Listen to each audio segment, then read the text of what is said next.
Islam Makhachev versus Alexander Volkanovski takes place next month, and we're going to talk about that fight today and whether or not this has the potential to make Alexander Volkanovski the greatest fighter of all time. We're going to talk about all that in just a second. Before we get into it, I do want to say hello, everybody, and welcome back to another video. If you are new here, my name is Kyle. I am your guy with too many YouTube channels. Let's talk about Alexander Volkanovski for a second. So, I don't want to talk about the matchup between Alex and Islam. That's just the fight that's coming up. I have a question for you today, and I don't really know what to think of it. If Alexander Volkanovski wins this fight against Islam, does this make him the greatest of all time? Or I believe that there's no question at all whether or not it makes him the #1 pound-for-pound fighter right now. I think if he beats Islam Makhachev, absolutely he is. I still believe right now he's the pound-for-pound #1, to be honest.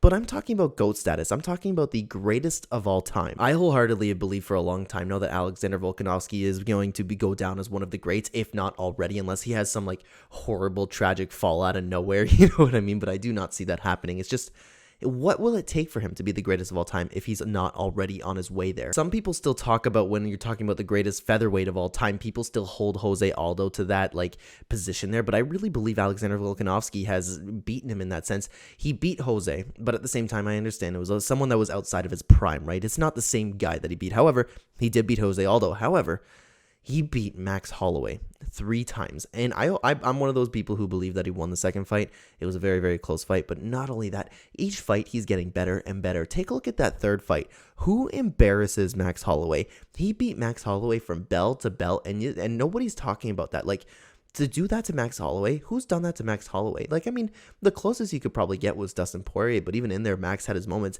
Alex just schooled him for 5 rounds.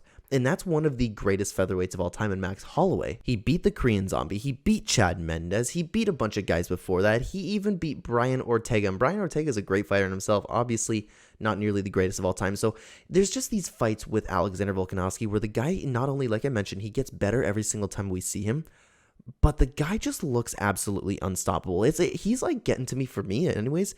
He's getting to that Khabib level of unstoppable for me, where it's like you watch this guy, no matter what anybody did, he was just there, winning, going through everything, and just dominating his opponents. That's what I'm thinking about Volkanovski. I'm comparing him to Khabib, and he's taken on way better opponents than Khabib has, quite frankly. The point is, he is steamrolling his division, and it's not even close. He looks untouchable in the moments where he even looked like he was human, where Brian Ortega had him in those submissions. In a way, you could kind of think of it as him looking untouchable. It's like he was caught in a triangle. He was caught in a guillotine, just there, toughing it out. It's like, no matter what you do, you're not going to beat me. So he looked like he was human. He looked like somebody that could be submitted, but at the same time, he looked untouchable because he was just surviving through it, just out of pure will, pure strength, pure grit. He was a true champion, a true fighter at that time, and if that didn't finish him, there was no chance that Brian Ortega had in the rest of that fight. He looked absolutely incredible. So this leads me to the question, what will it take for Alexander Volkanovski to go down as the greatest of all time?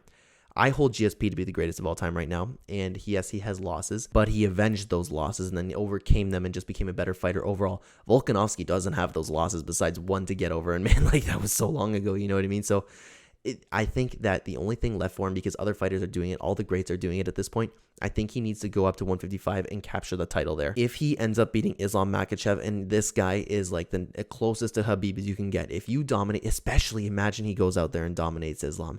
Even if he just wins, I don't care how he does it, unless it was like one of those fights where it was like a blatant robbery and they just give him the belt just to do it, you know what I mean? I think he will be the greatest of all time. I wholeheartedly believe Alexander Volkanovski will be solidified as the greatest of all time if he wins this fight. He will dominate his division, look unstoppable, move up a weight class, and capture it against arguably the pound-for-pound #1 right now. This fight really could be for the pound-for-pound #1 right now. Even though Alexander Volkanovski, he has a lot to lose in this fight. I'm just so excited to see it. I really want him to win, to be honest with you. I want to see this history come true, but I'd love to know what you guys think. This is where I'm going to leave it up to you. What do you think it takes for Alexander Volkanovski to become the greatest fighter of all time? I believe it rides on this fight, and he'd have to not lose afterwards. You know what I mean? He'd have to avenge any losses, just like I talked about with GSP earlier. But as of like that short time, let's say he does win, that short little time that he has as champion, he will be considered the GOAT to me. Hands down. But as always, I would love to know what you think, guys, down below, and thank you so much for watching this video. If you are new here, new to the content, please consider the like button, help the channel a ton, and subscribe if you're brand new. Check the description down below for links to all of my other channels, and if you would like to hear more fight talk about anything MMA related, hit that notification bell. Thank you so much for watching again, guys. I will see you in the next one. Take care.